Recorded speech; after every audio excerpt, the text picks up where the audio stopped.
Let's get stuck into this, shall we? Welcome along to a very special edition of The Late Show Live on GB News. President Trump, of course, is known as the Peace President, but the new key fired at the BBC on Friday night has now landed, and it sparks the resignation of Davey and Turner at the BBC. Well, tonight, the White House has issued a stern warning to the rest of the fake news mainstream media. Press Secretary Caroline Levitt has said BBC News is dying because they are anti-Trump fake news. Everyone, said Levitt, should watch GB News. Well, Bev Turner has the full story, and she's with me now in the Late Show Live studio. Bev, nice to see you. What a day. Evening. What a 48 hours. What a 48 hours. What a week, really, Ben. And I think it's worth just reflecting on how we've got to this point, because it's been a bit of a whirlwind for us as journalists in the White House this week and in Washington, D.C., because on Monday, Gordon Rayner started Late Show Live with me. Now, he's a Daily Telegraph journalist who had exposed this dossier. And he talked about the Trump clip that we've now seen many, many times, the Panorama documentary that cast Donald Trump as inciting the insurrection. That was on the front page of the British papers on Tuesday. I was in the briefing room on Tuesday with the Telegraph journalists, with the Mail journalists, with the Express, all the people from the UK, and we were waiting for a statement from Caroline Levitt. We got nothing. Then on Wednesday, the news of the Gaza coverage from that same dossier emerged. Again, nothing from the White House. Thursday, the way that they had depicted the trans issue was exposed. Nothing from the White House. Now, we were all, as British journalists, curious, because this isn't their MO, is it? They don't hold back. They come out swinging if they don't agree with something. And then on Friday, you had Rob Crilly, the journalist from Telegraph, in the studio here, who had broke the story. So this has been a Telegraph story from Monday. And Rob said that Gary Donoghue, the BBC's broadcaster here in Washington, their anchor, their political editor, had been in the White House. So the clock was then ticking. What were they going to say? How was this going to be treated by the White House? And on Friday, Caroline Levitt came out and she said this was purposefully dishonest, selectively editing by the BBC. It is evidence they are 100% fake news. Still nothing from the president. He goes to Florida for the weekend. Yesterday, nothing. And then today, we hear of the resignation of Tim Davey and Deborah Turner, head of BBC News. 6 p.m. statement UK time on a Sunday. They've had a busy weekend, clearly, working out what to say. And then I was with you today at lunch, and I had been messaging the White House, of course, all week about this, because we were all very keen for a response. And Caroline Levitt gave me this quote that I think we can use. And she says, the White House proudly called out their purposeful fake news, that's BBC, of course, and this resignation is an admission of guilt. And she then added the line, everyone should watch GB News. Now, I promise you I did not ask her to say that, but obviously as a journalist that works for a channel of which I'm incredibly proud, that was very rewarding. She's clearly a very wise woman. And now I think there are so many questions, Ben, that need to be asked about why this, why now? I'd like to know why they waited so long, because you and I and other British journalists this side of the pond were scratching our heads in the week saying, why hasn't the White House responded to this initial, very good Daily Telegraph story about Panorama? It was silence, and it was kind of like, what are they doing? Are they waiting? What's your thoughts on why I think that they were allowing the BBC to leave, or for the personnel within the BBC to leave with as much dignity as possible. I genuinely think that was the president behaving admirably, and he could have come out and demanded the resignation. He didn't do it. They kept quiet. I'm sure they knew what was going on behind the scenes, and then these two major figures at the BBC have gone. But I think what's really important, because what we're about to see now is a pile on with a lot of the left, a lot of the establishment, capitally establishment media in the UK, to depict this as Donald Trump dictating the agenda. And we have to remember that this dossier exposed the BBC not just for depicting Donald Trump as something that he wasn't on that day. This was about the coverage of Gaza, the coverage of trans. We can think of so many issues that where with the BBC you get one version of events. Global warming is another one. How they feel about the Liz Truss premiership is another one. How they feel about the whole of the Trump administration in term 1 and term 2.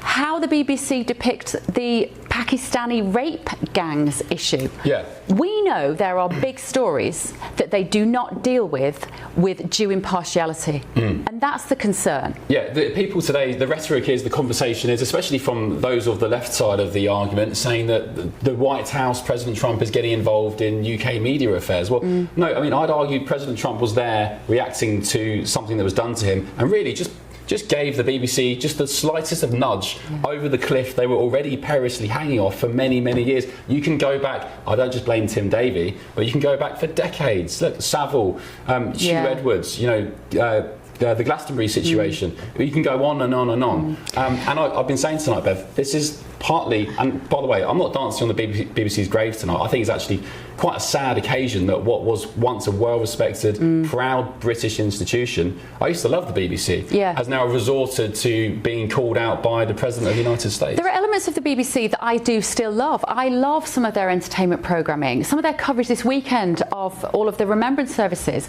The BBC does that beautifully. I mean, you might say with 50 million lots of 170 quid, they should do it beautifully.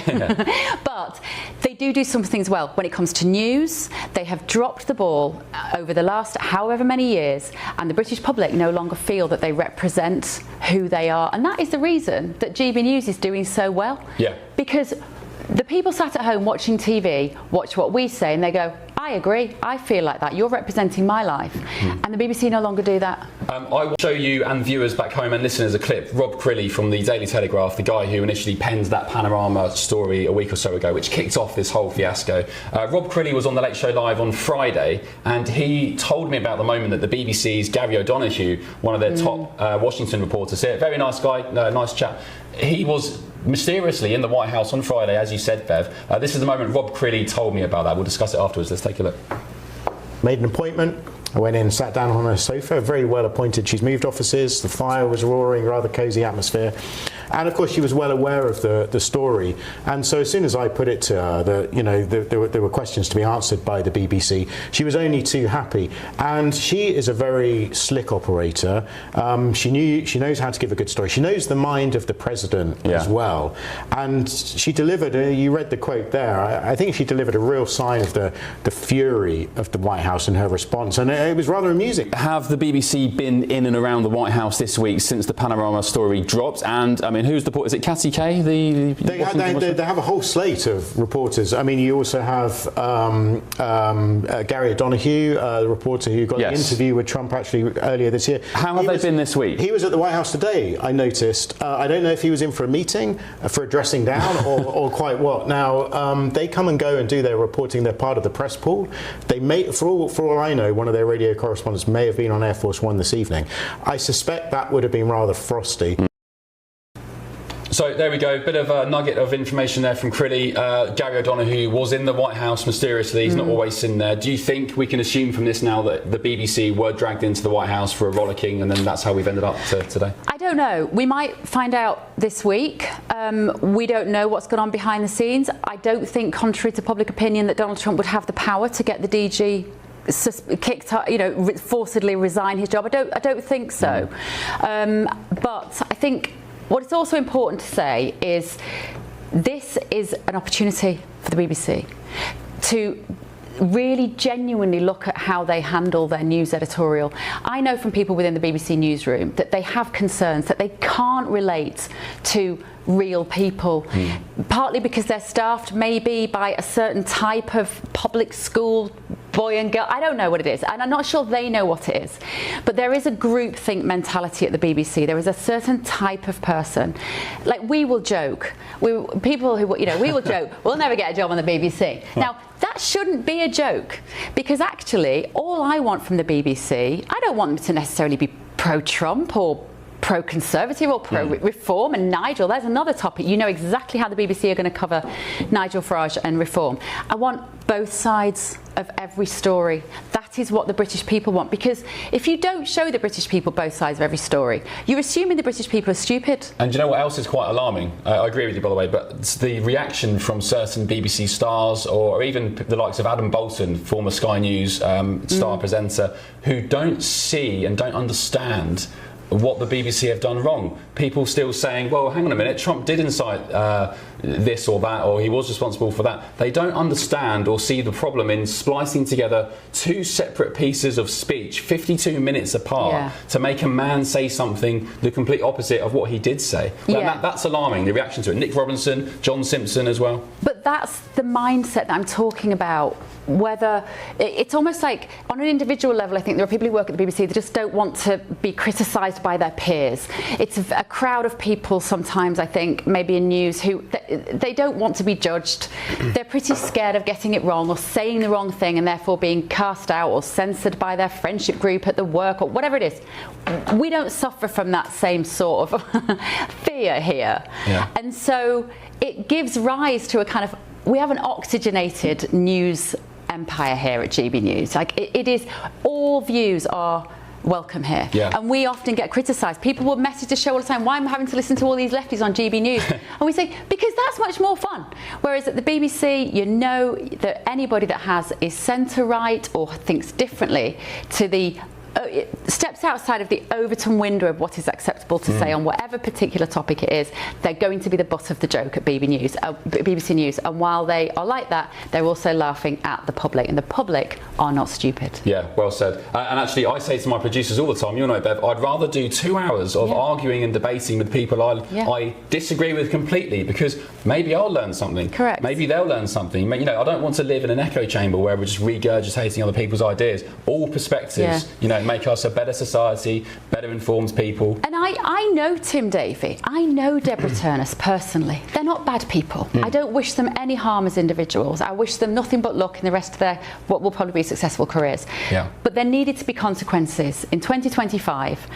And there needs to be massive questions asked about who is the BBC and who are they talking to, because they're not talking to the British public. Yeah, okay, well said, Bev. Thank you very much, and great work today. Hopefully lots more in the week to come tomorrow. Well, joining me now to discuss the rest of this bombshell story is the associate editor at the Daily Telegraph, Gordon Rayner. I mean, the Telegraph, of course, key to this story, key to, I mean, some people, Gordon, good evening, thanks for your company, saying that it was also the Telegraph which has delivered this fatal blow to the BBC. Just tell us, please, how it's been from your side of things in the newsroom this week in London and how it's all sort of manifested.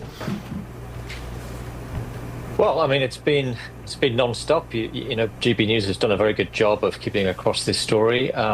We thank you for that. It felt, I think I probably said this to Bev earlier in the week, it felt as though Tim Davie's position was pretty much untenable from the moment that we revealed that Panorama documentary fakery, as Donald Trump refers to it. Because not only did he know about this quite some time ago, but he's the guy who was in charge of the organisation, has been for 5 years, who has allowed this culture to develop at the BBC, where, very much as Bev was saying there, people who work at the BBC think they can get away with this sort of thing because they think the boss won't care and won't do anything about it. And that's why they've got themselves into this awful position that they're in now. Yeah, and Gordon, I don't want to do sort of a victory lap of backslapping, but President Trump, well, Caroline Levitt rather, his press secretary, mentioned GB News today, but President Trump himself, in his Truth Social tweet, heaped praise on your publication, the Daily Telegraph. Do you feel like you're doing a service to the great British public here? I mean, do you feel bad in any way for bringing down the BBC, or I mean, do they deserve it? Well, we haven't brought down the BBC, and I take no pleasure from people losing their jobs, and I really mean that. But I think, as Bev said, you know, and as you were saying earlier, the BBC is something which has been cherished by the British people for a long time. I grew up with watching the BBC. I'm very proud of the fact that people in foreign countries always used to say, "Oh, you've got the best TV in the world in Britain. You know, you've got the BBC. It's great." The World Service has been this incredible thing that people in repressed societies around the world could turn to get, what they thought was going to be impartial news. And that's what I'd like to see continuing. I don't think it's necessarily lost forever, but it's not happening at the moment. And whoever replaces Tim Davie has got a big job on their hands to restore that trust, that impartiality that is meant to be the absolute foundation of the BBC. Yeah, and Gordon, I'd just like your thoughts finally on whether you think this is the end of the matter. Of course, we all know President Trump doesn't drop grudges quite easily. He's had 2 scalps today with the resignations, which he's posted on his Truth Social. He seems, I guess, happy with what's happened. Will he now, though, do you think, consider maybe suing the BBC, as he's done with CBS and ABC News here in America? Okay, I think that's entirely possible. I suspect that part of the reason that he took so long to respond, as you were talking about earlier, was, there's been a lot going on in America, obviously, with the budget not being passed. I think maybe that they were just, had other things on their minds for most of the week.